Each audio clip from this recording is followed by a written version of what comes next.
everyone, welcome to episode 12. This is Frodo. He is a striker. He is the ring bearer and the biggest crybaby in the Lord of the Rings franchise. I'm TK is Giant and you're watching GOMEtv. Have joined the battle. Now in this video I'm going to be showing you a loadout that's newer to me, and I will thank people who I've got it from. And I noticed it's a pretty popular belt with Frodo, and the reason why is it really takes advantage of his ultimate, which is called Heavy Burnin', and lets you remain invisible for as long as you have health. And I really like this belt. I have my own belt that I guess will show you all of you in a different video with Frodo, which I think is way high damage, and you guys will really like it. But for the popularity's sake, I went with this loadout, and yeah, I really think you guys are going to like it. So what it is, you have Bastion of the West as your first relic, and this is the relic that's going to allow you to stay invisible for a very long time. And what Bastion of the West does is each time you take damage, you gain 3 regeneration per second, stacking up to 5 times, which maxes out at 15. And this buff is lost after taking no damage for 10 seconds. And the way I like to put the gems in this belt is I either go a basic attack damage gem, which I really like because when you hit level 2 it's really a big boost for your basic damage, and strikers do good damage early game, and they also have the 15 penetration, so I usually do that. The other option you can do is just go with critical damage gem, and that's going to be the other red gems I have in this belt later, and that would just be to take advantage of the ability Sting's Bite, and so that gives you an automatic critical hit after using the ability.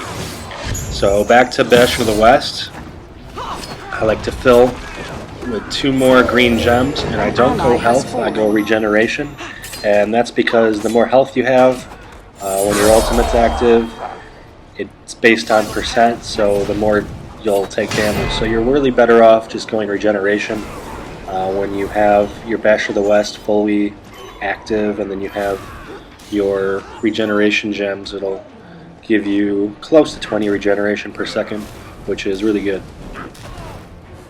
Now for the second relic, I go Strength of Men, and what that does is you get your basic attack deals plus 5% damage when you get to that level and makes it active, and if you kill an enemy before you are killed, once that relic's active, you get an additional 10% damage. So if you lose out and you end up getting killed, it's a little bit of a gamble, and you just keep the 5% and you can't ever get that 10% back. So you really got to be safe and play smart when you get this relic active. And the reason I do it is just because it'll give me the most damage out of any 2-slot relic that's available. Shrine lost. And I put 2 critical damage gems, and that's going to make me do a lot more damage. It won't increase my critical chance, it increases the damage of my critical attack. And so that's what I like to run. So I have a kind of a early mid I should say, and then mid and a late game belt. And I think it works really effectively. You don't need to run 2-slot relics with strikers too often. It'll give you a big boost, but remember, strikers are very strong early game, and usually I like to have better loadouts, focus more around 4-slot relics. But in this case, this is how I'm running this belt. And so for my last relic, it's a 2-slot red, and it's 2 Watchers Relic. And for every ruby in your belt, you do get plus 5 basic attack penetration. And so in this case I have 5 gems, so I'll get a total of 25 basic attack penetration on top of the 15 that all melee strikers get already. So that'll give me a big boost in damage to really balance out against warriors, and also balance out against defenders, where that's how you'll take advantage of your penetration. And I'll load those with 2 more critical damage gems, and that'll give me a good amount of critical damage. It'll be roughly 190%, which is good because strikers have a high amount of basic attack damage. and you automatically, like I said earlier, when you get your Sting Bite, you automatically get a critical strike basic attack right after that ability. But it does have a 4-second time window, or else you do lose that critical strike damage. As far as the abilities go for Frodo, he's got some really good ones. He's got a slow, he's got a blind and stun, and he also has a shield, and then he can go invisible whenever he wants and stay like that as long as he has health. So for the first ability that I like to level up would be Sting's Bite. And what it does is Frodo draws upon his courage and thrusts Sting into an enemy, causing 40, scaling up to 190 ability damage, and slowing the enemy by 20%, scaling up to 50% for 4 seconds. And what this does is I'll make that attack onto an enemy guardian, and then if I make my melee attack right after that ability within 4 seconds, I will do a critical strike. And that brings me to Frodo's passive, the Ring Bearer and Sting Bearer. Bringing strength to a desperate plight, after Frodo uses his Sting Bite, which is that ability, his next basic attack gains an automatic critical hit, as long as he strikes with his basic attack within 4 seconds. So that's what I was talking about when I said he does a critical, he makes a critical strike after he uses the Sting ability. That is his passive. And that's always the first one I like to level up, just because it does some good damage, and it increases the slowing on enemies. So if I'm jumping lanes and want to slow down an enemy that's trying to run away, it makes it a lot easier to catch up and for my team to kill them. Now for the second ability I like to level up, really just kind of focuses on who I'm matched up against. I usually go with Mithril Mail because of the shield it gives you. It starts out Frodo is protected by the priceless Mithril shirt, which offers 0 basic damage and ability resistance, which I don't know why they have to say that, and as well as 90, scaling up to 300 shield for the next 3 seconds. And the other ability that I like to sometimes level up instead of Mithril Mail is Light of Eärendil, and Frodo holds aloft the vial of Galadriel, blinding enemies within medium range for 1.2 seconds, and rendering their basic attacks ineffective. Additionally, enemies cannot escape the Light of Vial, are stunned for 0.8 seconds, going up to 1.4 seconds, prohibiting them from taking any actions. And this is really a great ability, and I use it in conjunction of a number of ways, which I'll describe in a little bit. But I'm going to go over Frodo's last ability, and that's his ultimate, which is Heavy Burden. And when the time is most desperate, Frodo wields the One Ring through its pains him to do so. While the Heavy Burden ability is active, Frodo enters stealth, making him invisible to enemies if he does not attack. And the cost is that he loses 6%, scaling down to 3% of his health per second. And so that means you lose less health the more it levels up.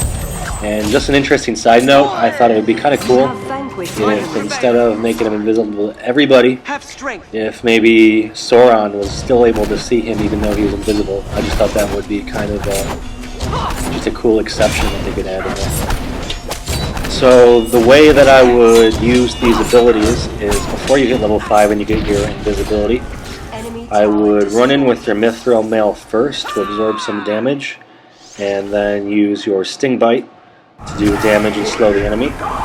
And then if you see that the enemy is running away or they're about to damage you, use your Light of Eärendil, and that'll stun them, and then you can make another basic attack on them. And hopefully by that time they're almost dead. If not, you can always try to make an escape, because remember, when you have no more abilities, it's going to be very hard for you to really escape the enemy. Now when you do hit level 5, the way I always like to approach enemies is I go into my ultimate, Heavy Burden, so that the enemy does not expect me, does not see me at all. And then I use my Sting Bite first to come up on surprise them, and you should be able to get off your basic attack, which will do critical damage and take a really good chunk of health out. And then the next thing I would do is hit your Light of Arendelle and stun them like I said before. And this will give you and your team another chance to make another basic attack. And just play your Mithril Mail by ear. If you think you're about to be attacked, use it. If you don't waste it, because it is a very good ability if you have nothing left to be able to try to survive and get away from the enemy. If they do, on the off chance, happen to live through your engagement and have other teammates that are willing to step up and help them. So that's the way I would use it. And when I said before there was more than one way I like to use Light of Arendelle, that's with your 4th tier command. If you have a summon defense, it's really nice to catch them by surprise. What you can do is you use Heavy Burden, run into the group, drop your summon defense, and then hitch your Light of Arendelle. And that'll keep them rooted in to the summon defense for longer and do a lot of damage to the whole team overall.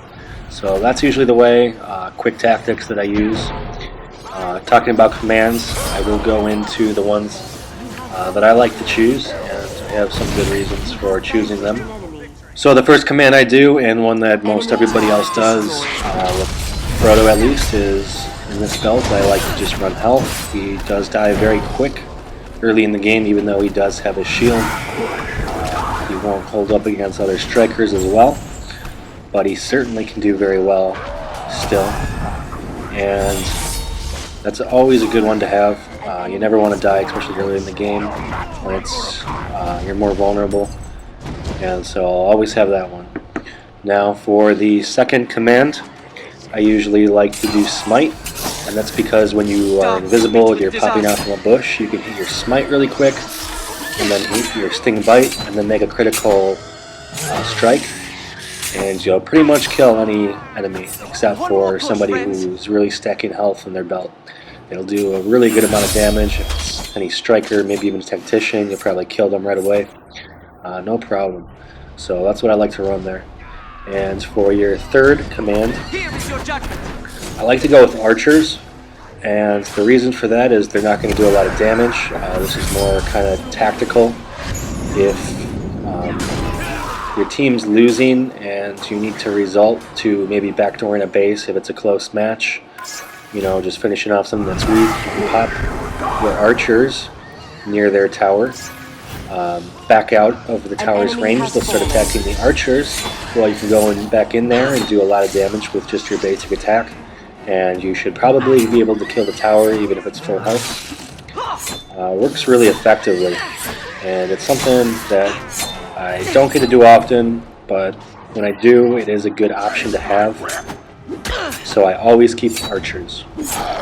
The other reason is it's so easy for Frodo to sneak up and do the backdooring, even compared to maybe Gothmog, who's probably better known for it, because he can stay invisible and run past the entire team. So once you see a teammate coming and you have your Bastion in the west, anybody's attacking you, you can go in your invisibility and just wait it out, and they'll never be able to find you in most cases.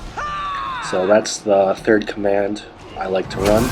And for the fourth command, I like to do summon defense, and that's like I said a little bit earlier. I like to be able to root them into the summon defense, and I can also run into the middle of multiple guardians, which is very useful. Unlike other characters who have to run directly in as the enemy team sees them run in, you have the advantage of being invisible and to just sneak up on the enemy and drop it right in the center if they're all nice and held together. As far as commands go, you could use health potions. I try to stay away from them being a striker. I like to use the ones that give you plus 10 damage and that give you lifesteal. That way you're doing more damage and you're healing yourself when you're doing damage. I find it much more useful, especially for strikers, anybody who can do a good amount of basic damage. So I'd always recommend running at least 2 of those. Rarely run health potions. Really, they're great, but I think you'll be a lot more useful, especially as a striker, to just be doing more damage and you can get health back with potions that way, like I said. Usually I always like to run cleanse potions because Frodo does not like Golem or doesn't have Bilbo's passive and might let him get out of controlling effects. So I like to be able to hit a cleanse potion and just run out, not have to worry, especially if you have more than one enemy guardian that's after you and they might have multiple controlling effects. You'll be able to ignore them all, and so I always recommend having at least one cleanse potion. They really are saving your life when you have one, and that's always worth it to me. So I pretty much went over any tips I would have when I play Frodo. The only other thing I would say was don't play too aggressively in the beginning, and when you unlock your Bastion of the West, the biggest tip I have, which is very important for this loadout, the whole reason why you have it, is your ultimate keeps your regeneration active. And when you go out of your ultimate, you still have a 10 seconds where you can just pop your ultimate back on, and then you reset the whole regeneration timer, so you can infinitely have just constant regeneration if you time it up right. So that is the one main tip and why I use this Bastion of the West in my loadout. So that's pretty much it, guys. I want to thank you. Please subscribe. Tell newer players especially to please catch up on my videos. I'd really like to get some more subscribers, more views. Anything, it really helps me keep going and making these videos. So thank you for your comments, guys. I really appreciate it. I read them all, and more to come soon.